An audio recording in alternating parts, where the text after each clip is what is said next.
isn't a woman's voice awrah? There's a khilaf about that, but the position of Muhammad al-Hassan is that it's not awrah. And certainly the early, I think the position that it's not awrah is far more convincing than the position that it is awrah. Allah says, "La takhda'na bil qawli," don't.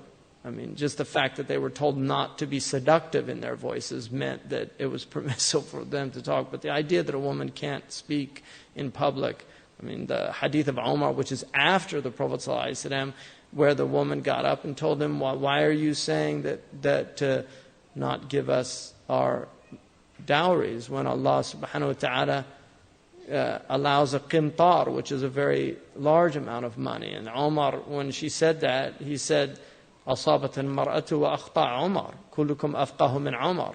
The woman's right and Umar's wrong, and all of you are more knowledgeable than Umar.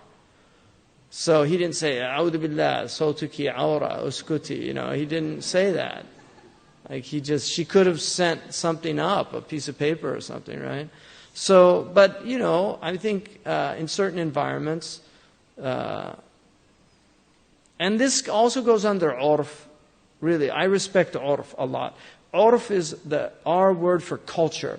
The Europeans didn't have a word for culture until I think the late 18th century or the early 19th. So they didn't even know about culture. Muslims knew about culture. A'raf is part of Islam. Al-urf, al-'ada muhakkama. The norms of a people have legal rulings. And so culture is respected, and people's culture should be respected. Different peoples do different things. If I go to the Eastern Province, I have friends there in Arabia. I've never seen their wives. And they're close friends. But I've never seen their wives, because that's their culture. The women are in complete seclusion.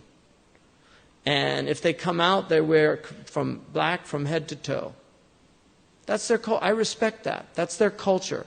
If you go to Yemeni culture, that's also generally the way it is. If you go to any tribal cultures where marriage is a very tricky thing, they tend not, because they don't want clans mixing and doing things like that, so they tend to have those seclusions. And Europe was certainly like that to a certain degree. In other cultures, it's not like that. If you go to other cultures, there's a more relaxed atmosphere about that. And Syria, you'll see different types. Some families are very conservative, and it's very separate, and then other families are less so. So that also can be different families, and that's generally more religious than cultural, because they're taking religious positions that are more conservative. So the urf, they're taking the religious position, which might be overriding the urf. Or it's an earlier, because Araf change, cultures change. And we're certainly seeing a liberalization of Islam. May these blessed souls all, be happy that we're using their extraordinary techie that they've developed. But in their time, a woman would not be sitting in this floor next to the men. It just wouldn't happen. She'd be up there with that little mashrabiyya looking through one of the holes, right? And that's the way it was, right? And that's certainly the way it is still in certain places. We were somewhere last night where the women were up and they were looking through the mashrabiyyas. I know because my wife was up there and she told me, because I said, did you? She said, we had to look through little holes. And that's pretty much the way. This was a very segregated culture. So these are a'raf. Different cultures have different approaches. But it's important that we maintain, in Islam there are mutaghayyirat and thawabit. There are things that change, and then there are fixed things. The things that you can never change is khalwa. You cannot be alone.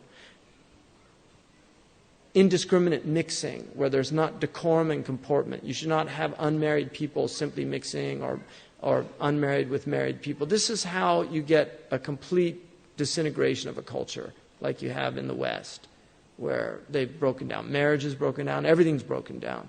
So there are definite things that we should guard. Modesty in dress, modesty in speech, comportment, I mean, people now dress, it's amazing. Like these people dress was, even peasants in the Muslim world dressed with great dignity. They would never go out in t-shirts because t-shirts were underwear. I mean, in my culture, you know, when I was a kid, that was when it all started changing. You know, Marlon Brando wore a t-shirt on a film, and then everybody started wearing t-shirts. Before that, if you went out with a t-shirt, people would have been shocked because it's underwear. Okay, what's he doing with his underwear on? But now t-shirt has become national dress in America. You know, have a nice day. You know, or billboards, you know, like wearing billboards, free advertising for corporations. You know, Nike. You know, you're just a product placement.